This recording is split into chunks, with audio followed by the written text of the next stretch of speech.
Taiwan is essentially a U.S. vassal client state.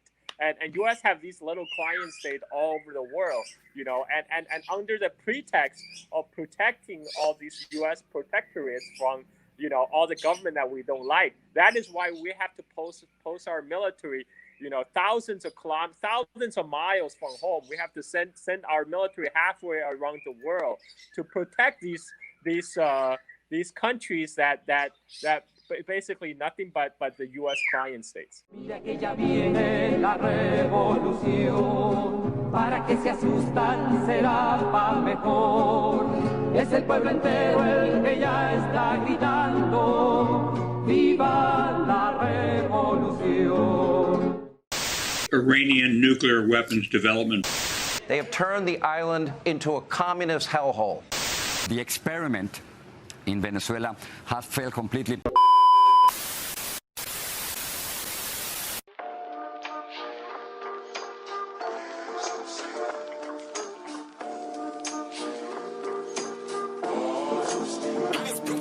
Chris, what I wanted to ask you, or one thing I wanted to point out actually is your family is from Chile, my family is from Honduras. And one thing that I find really fascinating is that our two nations in the 80s in particular, when they were both Chile ruled by the fascist Augusto Pinochet, and in Honduras in the 80s ruled by a military junta that was supporting the Contras and collaborating with the U.S., also a far-right government. They were one of the two governments, I think it was like 2 or 3 governments, that actually recognized Taiwan and actually had people from Taiwan come back. Let me just add Carl real quick. Carl is back. Better. Oh, he's gone again. Oh, that's so good. Well, we'll get him back on. But, Honduras and Chile under right-wing fascist governments were the only ones to recognize Taiwan. And here and Taiwan actually trained Pinochet, helped train Pinochet's paramilitaries and fascist police. Same in Honduras. Taiwan also helped to train the Contras. That's never mentioned. What are your kind of thoughts on that as well from the Chilean perspective about the connections between Chilean fascism and Taiwanese, collaboration with imperialism? Well, first, birthday shout out to Ricky Ryan. She was there in the chat. But well, the thing is, imperialism regularly makes these sort of fascist strongholds across the world to basically use as bases of operation in regions. So for a long time, obviously it was Chile during the 70s and 80s, which had then close connections with training other quote unquote security forces. In collaboration with places like Israel and, Eric Gary's, security forces in Grenada, and, collaboration with Somoza and also, in Nicaragua. But you see that kind of pattern as a necessity for, the U.S. to keep dominance over certain countries is the fact that, for Korea, they have a South Korea. For China, they have a Taiwan. For much of Western Asia and Northern Africa, they have Israel.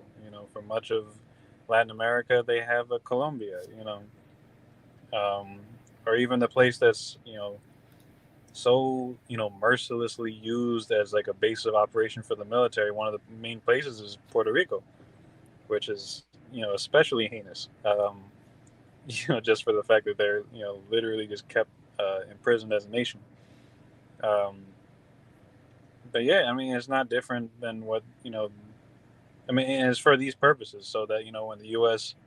Wants to play war games with China, and they feel like their power is being threatened, then, this is exactly, when they can use Taiwan, or they can use a place like Ukraine or the sort of border countries of Russia.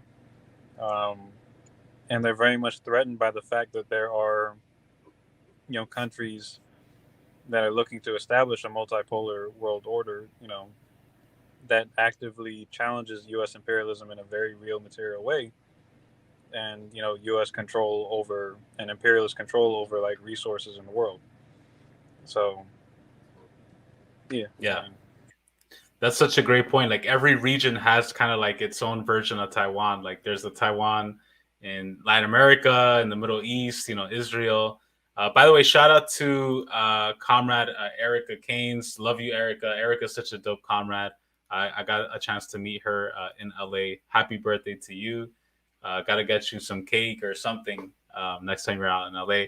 And we have the great Carl, who is back. The Taiwanese so-called government was fucking with him. They confiscated his laptop, but he's back. I'm just fucking with you guys. How's Carl? What were you saying, man? I know you were like hitting some really good points before you got kicked off. Yeah, I said it's ridiculous to think that by taking a no position, by positioning this U.S. China confrontation as something between two equal powers, because it's not. It's U.S. is most culpable in starting up this fight, and China wants to have friendly relationship with United States. China has nothing.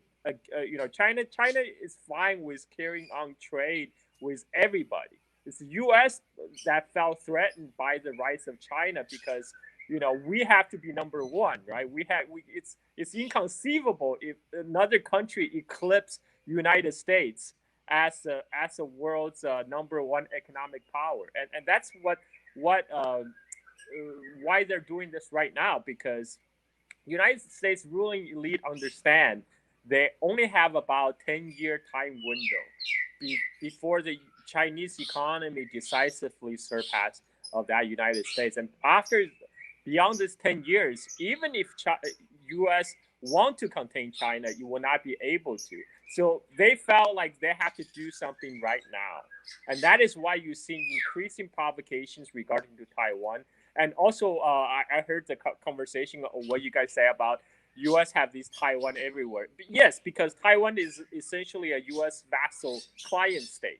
And U.S. have these little client states all over the world, and under the pretext of protecting all these U.S. protectorates from, all the government that we don't like. That is why we have to post our military, thousands of miles from home. We have to send our military halfway around the world to protect these countries that basically nothing but the U.S. client states. And again, it's just to continue to perpetuate the U.S. military-industrial complex, which benefits no one except for the few defense contractors who get their McMansions in Northern Virginia, right? While continue to impoverish not only the global South, but also the people within United States. A working class in U.S. is suffering right now. And instead, they want to focus our attention on starting up shit with China, with Russia. It's like average people in U.S. have no beef with people of China, people of Russia. We just want to have better lives. We demand better education, better health care. That's not what we're being given. Our ruling class is like, the best we can do is war.